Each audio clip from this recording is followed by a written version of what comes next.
हाँ जी, अस्सलाम वालेकुम। की हाल है मेरे सब दोस्तों का।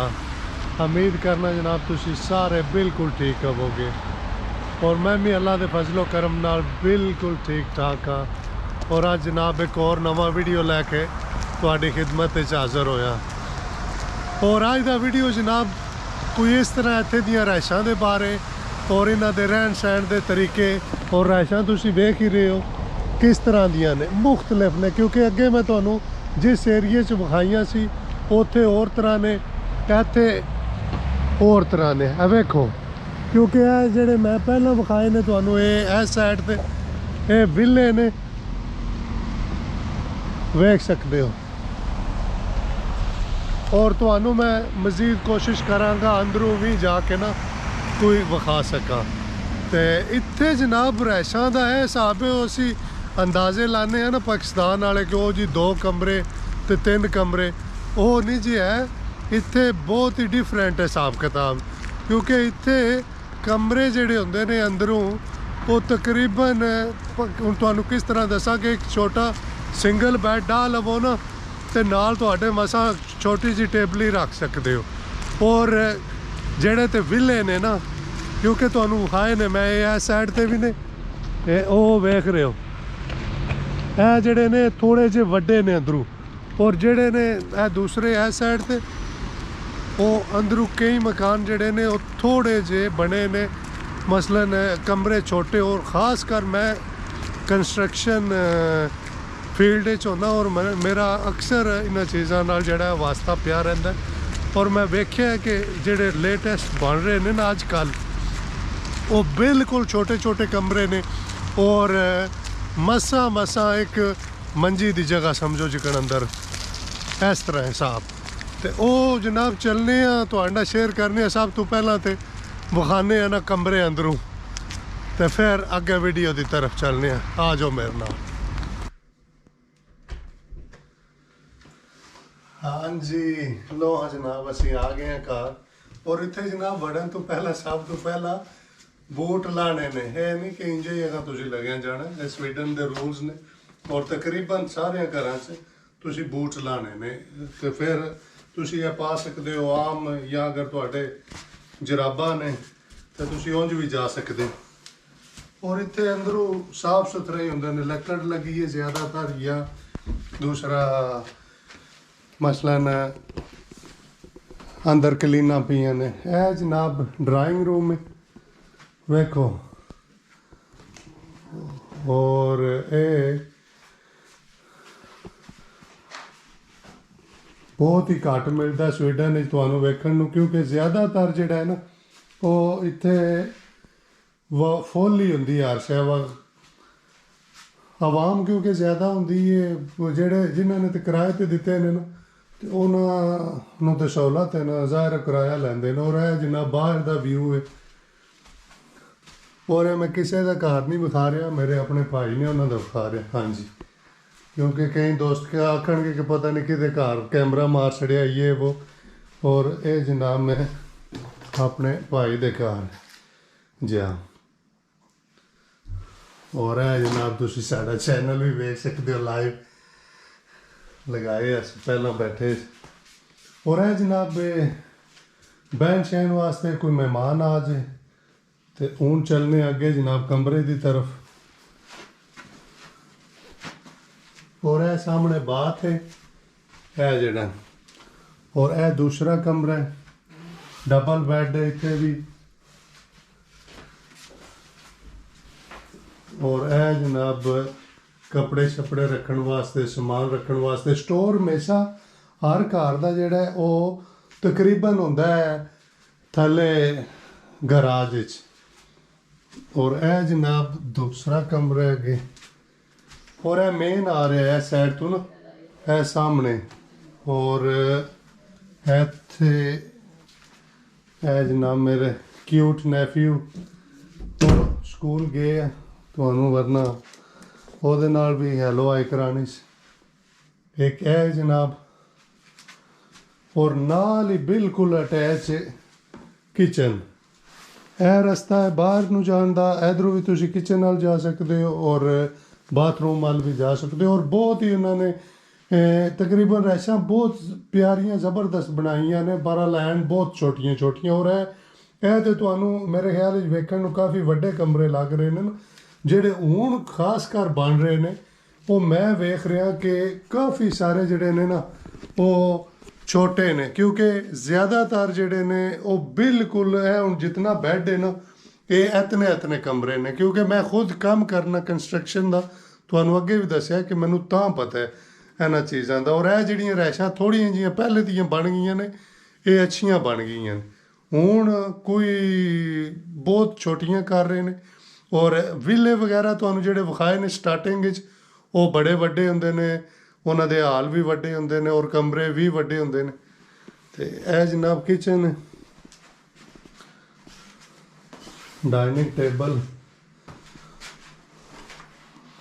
ਔਰ ਜਗ੍ਹਾ ਜਿਹੜੀ ਹੈ ਇਹ ਤੁਹਾਨੂੰ ਪਤਾ ਹੈ ਇੱਥੇ ਤਕਰੀਬਨ ਬਹੁਤ ਹੀ ਕਮ ਹੁੰਦੀ। ਔਰ ਇਹ ਪਾਕਿਸਤਾਨ ਆਰਮੀ ਕਿਚਨ ਹੁੰਦੇ ਕਿ ਬੜੇ ਜਨਾਬ ਖੁੱਲੇ ਡੁੱਲੇ ਤੇ ਇਹ ਉਹ।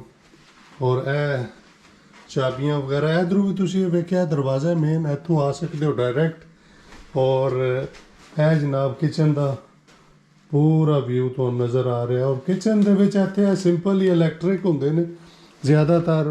ਔਰ ਇਹ ਨਹੀਂ ਕੁਛ ਸਿਲੰਡਰ ਵਗੈਰਾ, ਕਈਆਂ ਇਲਾਕਿਆਂ 'ਚ ਹੈ ਗੈਸ ਸਵੀਡਨ ਵਿੱਚ, ਪਰ ਕਈਆਂ 'ਚ ਨਹੀਂ ਹੈ। ਔਰ ਜਿਨ੍ਹਾਂ ਦੇ ਗੈਸ ਹੈ ਉਹ ਅਸੀਂ ਤਾਂ ਪਕਾਉਂਦੇ ਹਾਂ ਨਾ ਰੋਟੀ ਵਗੈਰਾ, ਔਰ ਸਾਨੂੰ ਤਾਂ ਅੱਛਾ ਲੱਗਦਾ ਗੈਸ ਹੋਵੇ, ਸਿਲੰਡਰ 'ਤੇ ਬੜੀ ਅੱਛੀ ਰੋਟੀ ਪੱਕਦੀ। ਔਰ ਇਹਨਾਂ 'ਤੇ ਜ਼ਾਹਿਰ ਹੈ ਤੁਸੀਂ ਫਰਾਈ ਪਾਨ ਵਗੈਰਾ ਰੱਖਣਾ ਅਤੇ ਉਹ ਜ਼ਰਾ ਥੋੜ੍ਹਾ ਜਿਹਾ ਹੋਰ ਤਰੀਕੇ ਨਾਲ ਬਣਦੀ। ਔਰ ਉਹਦਾ ਵੀ ਜਨਾਬ ਅਸੀਂ ਸੂਤਰ ਕੀਤੇ ਵੇਖੇ, ਤੰਦੂਰੀ ਰੱਖੀ, ਬਹੁਤ ਹੀ ਪਿਆਰੀ ਰੋਟੀ ਪਕਾਉਂਦੀ ਹੈ। ਇਹ ਸੇਮ ਜਿਕਨ ਤੁਸੀਂ ਪਾਕਿਸਤਾਨ ਵਿੱਚ ਨਹੀਂ ਰੋਟੀ ਪਕਾਉਂਦੇ, ਬਿਲਕੁਲ ਇੰਜੇ ਦੀ ਰੋਟੀ ਇਹਦੇ 'ਤੇ ਪੱਕਦੀ। ਔਰ ਹੈ ਸੀ ਜਨਾਬ ਕਿਚਨ, ਇਹ ਵੇਖੋ ਨਾ ਇਹਦੇ ਉੱਤੇ ਲਾਏ ਹੈ ਮੋਮ, ਕਿਉਂਕਿ ਇਹ ਜ਼ਰਾ ਕੋਈ ਸਕ੍ਰੈਚ ਵਗੈਰਾ ਕੋਈ ਉਹ ਦਾਗ ਨਹੀਂ ਲੱਗਦਾ ਹੈ। ਜ਼ਾਹਿਰ ਹੈ ਕੱਲ੍ਹ ਨੂੰ ਇਹ ਗੌਰਮੈਂਟ ਦੇ ਹੀ ਹੁੰਦੇ ਨੇ ਮਕਾਨ, ਔਰ ਜਿਸ ਵੇਲੇ ਉਹਨਾਂ ਨੇ ਲੈਣੇ ਹੁੰਦੇ ਨੇ ਤਾਂ ਫਿਰ ਅਗਰ ਕੋਈ ਮਸਲਾ ਹੋਵੇ ਛੋਟਾ ਮੋਟਾ ਇਹ ਉਹ, ਤੇ ਉਹ ਬੜਾ ਉਹਨਾਂ ਨੂੰ ਪੈਸੇ ਜਨਾਬ ਮੇਰੀ ਦੇਣੇ ਪੈਂਦੇ। ਔਰ ਇਹ ਨਾਲ ਹੀ ਜਨਾਬ ਇਹਦੇ ਬਿਲਕੁਲ ਫਰਿੱਜ ਨੇ, ਤੇ 2 ਫਰਿੱਜ ਨੇ। ਇੱਕ ਵਿੱਚ ਤੁਸੀਂ ਫਰੀਜ਼ ਗੋਸ਼ਤ ਵਗੈਰਾ ਜਾਂ ਕੋਈ ਦੂਸਰੀਆਂ ਚੀਜ਼ਾਂ ਰੱਖ ਸਕਦੇ ਹੋ। ਔਰ ਇਹ ਜਨਾਬ ਮੇਰੀ ਇਹਦੇ ਤੁਸੀਂ ਜਿਹੜੀਆਂ ਆਮ ਦੁੱਧ ਸ਼ੁੱਧ ਆਂਡੇ ਬਰਗਰ, ਔਰ ਇਹ ਫੈਮਿਲੀ ਹੋਵੇ ਜਨਾਬ ਹੈ ਤੇ ਫਿਰ ਇਹ ਚੀਜ਼ਾਂ ਤਾਂ ਤੁਹਾਨੂੰ ਪਤਾ ਹੈ ਭਰ ਕੇ ਰੱਖਣਾ ਪੈਂਦੇ ਆ ਫਰਿੱਜ, ਵਰਨਾ। ਔਰ ਇਹ ਅਗਰ ਤੁਸੀਂ ਇਹ ਹੀ ਮੁਸੀਬਤ ਹੈ ਨਾ ਕਿਤੇ ਦੋਸਤਾਂ ਨਾਲ ਰਹਿੰਦੇ ਹੋ ਵੀ ਕੋਈ ਸਾਰੇ ਨਹੀਂ, ਪਹਿਲਾਂ ਮੇਰੀ ਹਮੇਸ਼ਾ ਯਾਦ ਰੱਖਿਆ ਕਰੋ ਗੱਲ, ਕਿਉਂਕਿ ਅਕਸਰ ਲੋਕ ਕਹਿੰਦੇ ਨੇ ਜੀ ਨਹੀਂ ਇਹ ਕੰਮ ਨਹੀਂ ਹੁੰਦਾ, ਸਾਰੇ ਨਹੀਂ ਕਰਦੇ ਆ, ਪਰ ਕਈਆਂ ਜਗ੍ਹਾ ਤੇ ਮੈਂ ਵੇਖਿਆ ਜੀ ਖਾ ਜਾਂਦੇ ਨੇ। ਤੇ ਇਹ ਨਾਲ ਜਨਾਬ ਮੇਰੀ ਤੁਸੀਂ ਫਰੀਜ਼ ਕਰ ਸਕਦੇ ਹੋ ਇਹਦੇ ਚੀਜ਼ਾਂ, ਗੋਸ਼ਤ ਤੇ ਇਹ ਸਮੋਸੇ ਵੀ ਜਨਾਬ ਬਣਾਏ ਜੇ ਖਾਣੇ ਜੇ ਤੇ ਆ ਜਾਓ। ਔਰ ਆਈਸਕ੍ਰੀਮ ਵਗੈਰਾ, ਔਰ ਇਹ ਸਾਰਾ ਤਕਰੀਬਨ ਗੋਸ਼ਤ ਹੀ ਹੈ ਔਰ ਬਾਕੀ ਦੂਸਰੀਆਂ ਚੀਜ਼ਾਂ। ਹਾਂਜੀ, ਔਰ ਇਹ ਜਨਾਬ 2 ਨੇ, ਵੇਖੋ ਉਹਨਾਂ ਨੇ ਸਵੀਡਨ ਵਾਲਿਆਂ ਨੇ ਕਿਤਨੇ ਪਿਆਰੇ ਬਣਾਏ ਨੇ। ਸਹੀ ਗੱਲ ਵੇਖਦਿਆਂ ਪਤਾ ਹੀ ਨਹੀਂ ਲੱਗਦਾ ਕਿ ਨਾਲ ਦਾ। ਹੁਣ ਮੈਂ ਇਹਨੂੰ ਬੰਦ ਕੀਤਾ ਉਹ ਇੱਕਦਮ ਨਹੀਂ ਖੁੱਲ੍ਹਣ ਲੱਗਾ। ਤੇ ਇਹ ਚੀਜ਼ਾਂ ਹੁੰਦੀਆਂ ਨੇ ਨਾ ਅਸਲੀ, ਔਰ ਦਿਲ ਵੀ ਖੁਸ਼ ਹੁੰਦਾ। ਸਾਡੇ ਉੱਤੇ ਪਿਆ ਹੁੰਦਾ ਵੱਖਰਾ ਜਿਹਾ ਕਿ ਜਨਾਬ ਮੇਰੀ ਸਾਈਡ ਤੇ ਫਰਿੱਜ ਜਾ ਕੇ ਲਓ ਜੀ ਇਹਦੇ ਤਰੋ ਕੋਕਾਂ ਤੇ ਇਹ ਤੇ ਉਹ। ਹਾਂਜੀ ਇਹ ਸੀ ਜਨਾਬ, ਔਰ ਬਹੁਤ ਹੀ ਸਹੀ ਗੱਲ ਹੈ, ਸ਼ਾਨਦਾਰ। ਔਰ ਉਹਨਾਂ ਨੇ ਵੇਖੋ ਦੀਵਾਰ ਦੇ ਵਿੱਚ ਹੀ ਫਿਕਸ ਕੀਤੇ। ਔਰ ਇੱਥੇ ਵੇਖੋ ਨਾ ਇਹ ਹੁੰਦੀਆਂ ਨੇ ਜੀ ਯੂਰਪ ਦੀਆਂ ਮੌਜਾਂ ਤੇ ਆਰਾਮ ਤੇ ਸਕੂਨ। ਹੁਣ ਇਹ ਬਾਰੀ ਹੈ ਬਿਲਕੁਲ ਸ਼ੀਸ਼ੇ ਦੀ ਲੱਗੀ ਹੈ, ਕੋਈ ਉਹਨਾਂ ਨੇ ਨਹੀਂ ਲਾਇਆ ਕਿ ਇਹਦੇ ਬਾਹਰ ਜੰਗਲਾ ਲਾਏ ਆ ਵਾ ਕੋਈ ਇਹ ਉਹ। ਇੱਥੇ ਬਿਲਕੁਲ ਤੁਸੀਂ ਅਮਨੋ ਅਮਾਨ ਨਾਲ ਰਹਿ ਸਕਦੇ ਹੋ, ਕੋਈ ਟੈਨਸ਼ਨ ਨਹੀਂ ਬਣਦੀ ਹੈ। ਸਾਨੂੰ ਤਾਂ ਪਾਕਿਸਤਾਨ ਵਿੱਚ ਪਤਾ ਜੇ ਆਪਣੇ ਮੁਲਕ ਵਿੱਚ ਇਤਨਾ ਡਰ ਹੁੰਦਾ ਹੈ ਕਿ ਪਤਾ ਨਹੀਂ ਕਿ ਪਤਾ ਬਾਹਰੋਂ ਜਾਓ ਜੇ ਕਿਸੇ ਨੂੰ ਪਤਾ ਲੱਗ ਜਾਏ ਇਹ ਉਹ। ਸੋ ਅੱਜ ਇਤਨੇ ਕੋ ਹੈ ਨੇ ਹਸਦ ਕਰਨ ਵਾਲੇ ਬੰਦੇ ਕਿ ਦੱਸ ਨਹੀਂ ਸਕਦੇ ਤੁਹਾਨੂੰ ਨੁਕਸਾਨ ਪਹੁੰਚਾਉਣ। ਤੇ ਇੱਥੇ ਵੇਖੋ ਕੋਈ ਇਹਨਾਂ ਦੀ ਬਾਰੀ ਨਹੀਂ, ਕੋਈ ਬਾਹਰੋਂ ਮਸਲਨ ਜੰਗਲਾ ਨਹੀਂ ਬਾਰੀ ਦੇ ਲੱਗੇ ਆ। ਇਤਨਾ ਅਮਨ ਤੇ ਸਕੂਨ ਹੈ ਜਿਹਦਾ ਅੰਦਾਜ਼ ਨਹੀਂ। ਇਹ ਹੁੰਦੀ ਅੱਛੇ ਮੁਲਕਾਂ ਦੀ ਗੱਲ। ਔਰ ਅਸੀਂ ਉੱਥੇ ਆਪਣੇ ਮੁਲਕ 'ਚ ਰਹਿ ਕੇ ਸਾਨੂੰ ਆਪਣਾ ਡਰ ਹੁੰਦਾ ਪਿਆ, ਮੋਟਰਸਾਈਕਲ 'ਤੇ ਨਾ ਜਾਈਏ ਕੋਈ ਖੋਹ ਲਵੇ, ਗੱਡੀ 'ਤੇ ਨਾ ਜਾਈਏ ਕੋਈ ਖੋਹ ਲਵੇ ਸਾਡੇ ਕੋਲ। ਗੱਡੀ ਦਾ ਵਾਕਿਆ ਹੁਣ ਵੀਡੀਓ ਕਾਫੀ ਲੰਬਾ ਹੋ ਜਾਣਾ, ਮੈਂ ਤੁਹਾਨੂੰ ਸੁਣਾਵਾਂਗਾ। ਮੇਰੇ ਇੱਥੇ ਹੀ ਮੀਆਂ ਦੇ ਦੋਸਤ ਨੇ, ਉਹ ਦੱਸ ਰਹੇ ਸੀ ਕਿ ਉਹ ਵਿਚਾਰਿਆਂ ਬੜਾ ਖੈਰ ਨੈਕਸਟ ਸੁਣਾਵਾਂਗਾ, ਕਾਫੀ ਲੰਬਾ ਹੋ ਜਾਣਾ ਕੰਮ। ਤੇ ਇਹ ਜਨਾਬ ਰਿਹਾਇਸ਼ਾਂ ਨੇ, ਕਿਰਾਏ ਤੁਹਾਨੂੰ ਅੱਗੇ ਵੀ ਦੱਸਿਆ ਇੱਥੇ ਮਰਜ਼ੀ ਦੇ ਨੇ। ਹੁਣ ਇਹ ਸਮਝੋ ਜਿਕਣਾ ਇਹ ਕਮਰਾ ਹੈ ਨਾ ਖਾਲੀ, ਹੁਣ ਸਾਡੇ ਤੇ ਆਪਣੀ ਹੈ ਫੈਮਿਲੀ, ਅਸੀਂ ਰਹਿ ਰਹੇ ਹਾਂ। ਹੁਣ ਇਹ ਕਮਰਾ ਖਾਲੀ ਹੈ, ਇਹਦਾ ਤਕਰੀਬਨ 500 ਯੂਰੋ ਕਿਰਾਇਆ ਹੋਵੇਗਾ। ਅਗਰ ਤੁਸੀਂ ਇਕੱਲਾ ਕਮਰਾ ਲੈਣਾ ਇੱਥੇ ਤੇ 500 ਯੂਰੋ ਨਾਰਮਲ। ਔਰ ਅਗਰ ਤੁਸੀਂ 2 ਕਮਰੇ ਲੈਣੇ ਨੇ ਤੇ ਉਹ 800 ਯੂਰੋ 900 ਯੂਰੋ ਤਕਰੀਬਨ ਬਣ ਜਾਂਦਾ। ਔਰ 500 ਯੂਰੋ ਦਾ 5000 ਕਰੋਨ, 800-900 ਦਾ 8000 ਕਰੋਨ, 9000 ਕਰੋਨ। ਤੇ ਇੱਥੇ ਤਕਰੀਬਨ ਰਿਹਾਇਸ਼ਾਂ ਦਾ ਜ਼ਿਆਦਾਤਰ ਹੈ ਇਹ। ਅਗਰ ਤੁਸੀਂ ਕਿਸੇ ਮੁੰਡਿਆਂ ਨਾਲ ਰਹਿੰਦੇ ਹੋ, ਛੜੇ ਨੇ, ਉਹਨਾਂ ਨਾਲ ਹਿਸਾਬ ਕਿਤਾਬ ਥੋੜ੍ਹਾ ਜਿਹਾ ਉਹ ਡਿਫਰੈਂਟ ਹੁੰਦਾ ਵਾ। ਤੁਸੀਂ 200 ਯੂਰੋ 250 ਯੂਰੋ। ਤੇ ਮੈਂ ਜਨਾਬ ਚੱਲਣਾ ਬਾਹਰ, ਤੁਹਾਨੂੰ ਮਜ਼ੀਦ ਬਾਹਰ ਤੋਂ ਵਿਖਾਉਂਦੇ ਆ, ਆ ਜਾਓ ਮੇਰੇ ਨਾਲ। ਹਾਂ ਜੀ ਜਨਾਬ, ਵੇਖਿਆ ਤੁਸੀਂ ਅੰਦਰੋਂ ਮਕਾਨ ਤੁਹਾਨੂੰ ਵਿਖਾਇਆ। ਔਰ ਇੱਥੇ ਜਨਾਬ ਸੂਰਤ ਹਾਲ ਹੈ ਇਹ, ਕਿਉਂਕਿ ਅਕਸਰ ਦੋਸਤ ਕਹਿੰਦੇ ਨੇ ਨਾ ਕਿ ਉਹ ਜੀ ਮੈਨੂੰ ਆਪੂ ਖੁਦ ਨੂੰ ਕਾਫੀ ਸਾਰੇ ਕਾਮਰਸ ਆਏ ਹੁੰਦੇ ਨੇ ਕਿ ਯਾਰ ਸਾਡੇ ਵਾਸਤੇ ਮਕਾਨ ਵੇਖੋ, ਅਸੀਂ ਆਉਣਾ ਚਾਹੁੰਦੇ ਹਾਂ। ਇੱਥੇ ਸੂਰਤ ਹਾਲ ਹੈ, ਜਿਤਨੇ ਤਕਰੀਬਨ ਹੈਂਡ ਨੇ ਜੀ ਮੇਰੇ ਜਾਣਨ ਵਾਲੇ, ਉਹਨਾਂ ਦੇ ਹੀ ਹੁੰਦਾ ਇੱਕ ਅੱਧਾ ਬੰਦਾ ਐਕਸਟਰਾ ਹੁੰਦਾ। ਉਹ ਕਹਿੰਦੇ ਹੁੰਦੇ ਨੇ ਵੀ ਯਾਰ ਆਪਣਾ ਕੁਛ ਉਤਰ ਕਰ, ਕਿਉਂਕਿ ਅਸੀਂ ਜਿਹੜਾ ਆਪ ਔਖੇ ਹੋਏ ਹਾਂ। ਤੇ ਉਹ ਫਿਰ ਇਸ ਤਰ੍ਹਾਂ ਹੀ ਹੈ, ਅਗਰ ਤੁਸੀਂ ਕਿਸੇ ਨਾਲ, ਅਗਰ ਤੇ ਕਿਸੇ ਨਾਲ ਫੈਮਿਲੀ ਹੈ, ਉਹ ਸਟਾਰਟਿੰਗ ਵਿੱਚ ਫੈਮਿਲੀ ਕਿਸੇ ਨਾਲ ਸ਼ੇਅਰਿੰਗ ਕਰੇ। ਔਰ ਅਗਰ ਕੋਈ ਇਕੱਲਾ ਹੈ ਉਹਦੇ ਵਾਸਤੇ ਹੋਰ ਜ਼ਿਆਦਾ ਈਜ਼ੀ ਹੈ, ਕਿਉਂਕਿ ਇੱਥੇ ਖੁਦ ਕਾਫੀ ਸਾਰੇ ਦੋਸਤ ਆਏ ਨੇ ਜਿਹੜੇ ਹਫਤਾ ਰੈਸਟੋਰੈਂਟਾਂ 'ਚ, ਹੋਟਲਾਂ 'ਚ ਰਹੇ ਨੇ। ਤੇ ਬਾਅਦ ਵਿੱਚ ਉਹਨਾਂ ਨੂੰ ਸੁਭਾਅ ਕਿਧਰੇ ਨਾ ਕਿਧਰੇ ਬਣ ਜਾਂਦਾ, ਕਿਉਂਕਿ ਅਗਰ ਤੁਸੀਂ ਫੇਸਬੁੱਕ ਦੀ ਬਲੋਕਟ 'ਤੇ ਵੇਖਦੇ ਹੋ ਨਾ, ਤੇ ਉਹ ਤੁਹਾਨੂੰ ਕਿਤੇ ਨਾ ਕਿਤੇ ਲੱਭ ਵੀ ਜਾਂਦਾ। ਇਹ ਵੀ ਕਦੇ ਹੋਇਆ ਕਿ ਕੋਈ ਬੰਦਾ ਬਾਹਰ ਬੋਇਓ ਸੁੱਤੇ ਹੈ। ਤੇ ਨਾਲੇ ਹੁਣ ਉਹਨੇ ਜਨਾਬ ਕਿਰਾਇਆਂ ਦਾ ਕੀ ਰੇਟ, ਕੀ ਹਿਸਾਬ ਹੈ। ਔਰ ਮੈਂ ਹਮੇਸ਼ਾ ਆਮ ਬੰਦੇ ਦੀ ਗੱਲ ਕਰਨਾ, ਕਿਉਂਕਿ ਅੱਗੇ ਪਿੱਛੇ ਜੇ ਇੱਕ ਕਾਮਰਸ ਦੇ ਥੱਲੇ ਲਿਖਿਆ ਸੀ ਇੱਥੋਂ ਸਵੀਡਨ ਦੇ ਕਿਸੇ ਬੰਦੇ ਨੇ, ਨਹੀਂ ਜੀ ਇੱਥੇ ਤੇ 5-7 ਹਜ਼ਾਰ, ਜਿਹੜੇ 8000 ਉਹ ਇੱਕ ਬੰਦੇ ਦਾ ਮਕਾਨ ਦਾ ਖਰਚਾ। ਤੇ ਇਹ ਉਹ ਅਸੀਂ ਜਿਹੜੇ ਆਉਂਦੇ ਆ ਨਾ ਬਾਹਰੋਂ, ਸਪੇਨ, ਫਰਾਂਸ, ਇਟਲੀ, ਯੂਨਾਨ ਜਾਂ ਜਿੱਥੋਂ, ਅਸੀਂ ਆਪਣੇ ਕੋਈ ਬਚਤ ਸੋਚਣੀ ਹੁੰਦੀ। ਸਾਡਾ ਇਹ ਹੀ ਦਿਲ ਹੁੰਦਾ ਹੈ ਕਿ ਸਾਨੂੰ ਕਿਤੇ 200-250 ਯੂਰੋ ਸਾਡਾ ਕੰਮ ਹੋ ਜੇ, ਸਾਨੂੰ ਕਿਧਰੇ ਕੋਈ 4 ਆਨੇ ਵੱਧ ਜਾਣ। ਹਾਂਜੀ, ਸਾਡਾ ਇਹ ਨਹੀਂ ਦਿਲ ਹੁੰਦਾ ਕਿ ਅਸੀਂ ਮਕਾਨ ਮਿਲਣ ਨੂੰ 1500 ਯੂਰੋ ਦਾ ਵੀ ਲੱਭ ਜਾਂਦਾ, 2000 ਯੂਰੋ ਦਾ ਵੀ ਲੱਭ ਜਾਂਦਾ। ਪਰ ਅਸੀਂ ਜਿਤਨਾ ਇੱਥੇ ਜਿਹੜਾ ਕੋਈ ਵੇਖੇ ਤਾਂ ਹਿਸਾਬ ਕਿਤਾਬ ਉਹ ਇਹ ਹੀ ਹੈ। ਜ਼ਿਆਦਾਤਰ ਜਿਹੜਾ ਉਹ ਤਕਰੀਬਨ ਜਿਹੜਾ ਰੇਟ ਚੱਲ ਰਿਹਾ 200 ਯੂਰੋ ਹੈ। ਅਗਰ ਤੁਸੀਂ ਐਡਰੈਸ ਵੀ ਕਿਧਰੇ ਦਿੰਦੇ ਹੋ ਤੇ ਉਹ ਤਕਰੀਬਨ ਕਰ ਲਓ 250 ਜਾਂ ਜ਼ਿਆਦਾ ਤੋਂ ਜ਼ਿਆਦਾ 300। ਸ਼ੇਅਰਿੰਗ ਵਿੱਚ ਕਹਿ ਰਿਹਾ ਕਿਸੇ ਬੰਦੇ ਦੇ ਨਾਲ, ਇਹ ਨਹੀਂ ਕਹਿ ਰਿਹਾ ਕਿ ਮੈਂ ਇਕੱਲਾ ਬੰਦਾ ਆਪਣਾ ਮਕਾਨ ਲੈ ਕੇ ਤੇ ਉਹ ਰਹਿ ਸਕਦਾ ਹੈ। ਤੇ ਮੈਂ ਅੱਗੇ ਵੀ ਦੱਸਿਆ ਸਟਾਰਟਿੰਗ ਵਿੱਚ ਬਹੁਤ ਮੁਸ਼ਕਿਲ ਹੈ। ਮੈਂ ਖੁਦ ਜਿਤਨਾ ਚਿਰ ਕੰਮ ਦਾ ਸਵਾਬ ਨਹੀਂ ਨਾ ਬਣਦਾ, ਮੈਂ 3 ਮਹੀਨੇ ਜ਼ਲੀਲ ਖੁਆਰ ਹੋਇਆ ਸੀ। ਤੇ ਫਿਰ ਜਾ ਕੇ ਮੇਰਾ ਕਿਧਰੇ ਕੰਮ ਦਾ ਸਵਾਬ ਬਣਿਆ ਸੀ। ਔਰ ਜਿਸ ਉਹ ਬਣਿਆ ਸੀ ਮੈਨੂੰ 5 ਕੰਮ ਲੱਭੇ ਸੀ। ਤੇ ਇਹ ਨਹੀਂ ਘਬਰਾਉਣਾ ਚਾਹੀਦਾ। ਔਰ ਜਿਨ੍ਹਾਂ ਦੇ ਬੱਚੇ ਨੇ 2-3 ਜਾਂ ਫੈਮਿਲੀ ਨਾਲ, ਉਹਨਾਂ ਨੂੰ ਮਸਟ ਚਾਹੀਦਾ 2 ਕਮਰਿਆਂ ਵਾਲਾ। ਔਰ ਉਹਨਾਂ ਵਾਸਤੇ ਇਹ ਹੀ ਬਿਹਤਰ ਹੈ ਕਿ ਉਹ ਅਗਰ ਕਿਸੇ ਨਾਲ ਵਿਲਾ ਜਾਂ ਕੋਈ ਇਸ ਤਰ੍ਹਾਂ ਦਾ ਵੱਡਾ ਘਰ ਹੋਵੇ, ਉਹ ਉਹਨਾਂ ਵਾਸਤੇ ਈਜ਼ੀ ਰਹੇਗਾ। ਕਿਉਂਕਿ ਉਹਨਾਂ ਨੂੰ ਇਹ ਜਿਹੜੇ ਕਮਰੇ ਤੁਹਾਨੂੰ ਵਿਖਾਏ ਨੇ ਨਾ, ਅਗਰ 2-4 ਬੱਚੇ ਨੇ ਤੁਹਾਡੇ, ਤੇ ਤੁਹਾਡੇ ਵਾਸਤੇ ਕਾਫੀ ਸਾਰਾ ਜਿਹੜਾ ਹੈ ਉਹ ਮੁਸ਼ਕਲ ਹੈ। ਇਹ ਤਾਂ ਨਹੀਂ ਹੁਣ ਅੱਧਿਆਂ ਥੱਲੇ ਸਵਾਲਣਾ, ਅੱਧਿਆਂ ਨੂੰ ਉੱਤੇ। ਤੋਂ ਵਿਲੇ ਦੇ ਜਿਹੜੇ ਹੁੰਦੇ ਨੇ ਉਹ ਕੀ ਪਤਾ ਡਬਲ ਸਟੋਰੀ ਹੈ, 2-4 ਕਮਰੇ, 2-3 ਉੱਤੇ ਨੇ, 2 ਥੱਲੇ ਨੇ, ਤੇ ਉਹ ਫਿਰ ਸ਼ੇਅਰਿੰਗ ਵਿੱਚ ਕਰ ਲੈਂਦਾ ਬੰਦਾ, ਮੈਨੇਜ ਕਰ ਲੈਂਦਾ।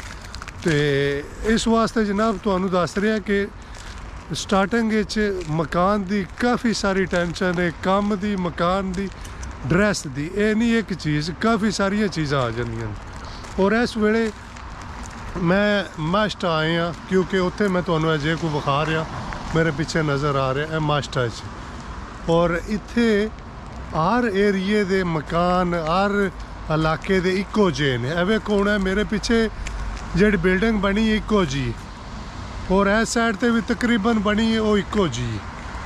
इतने नहीं कि किसी ने सूहा रंग किया किसी ने पीला, जे को उन्होंने करना है वो ही जनाब मेरी रहना है। या उन्होंने तुसी आखना कल नूं कोई छोटा मोटा वाक़या होंदा है रंग लै जाता है या इस तरह, तो उन्होंने ही करना है, बाकी तुसी कुछ नहीं कर सकते। तो जनाब ऐसी अज दा वीडियो। और तुहानू अगे भी दस्सिया कि स्टार्टिंग थोड़ी जी मुश्किल होंदी है, घबराना बिल्कुल नहीं है। असी खुद इन्हां चीज़ों तो गुजर के गए हैं, तां गल्ले तुहाडे नाल वीडियो शेयर करी दे ने ताकि तुहानू ये ना होवे कि नाल दा असी बड़ी मौज ते मस्ती चाहते ही है, तो वो असी भी इन्हां चीज़ों चों लंघ के गए। और ये हमेशा याद रखो मुश्किलों चों लंघ के ही आसानियां आउंदियां ने और सुख लभदे ने। बिल्कुल घबराना नहीं जनाब। और मकान का जोड़ा तुसी अगर तुहाडा दोस्त है कोई भाई है वो तो सब नो ईजी, अगर नहीं है तुसी किधरे रेस्टोरेंट ते होटल ते तुहानू अगे भी दस्सिया तुसी रह सकते हो, किधरे भी तुसी स्टॉकहोम सिटी चो या किसी भी इलाके मालमो गौतमबर्ग किधरे भी आउंदे हो तो तुसी ईजी वे। तो लो जी दुआवां याद रखना, इंशाल्लाह बहुत जल्द नवा वीडियो लैके तुहाडी खिदमत च हाज़र होवांगे। ओके जी, रब सोने दे वाले, अल्लाह हाफिज़।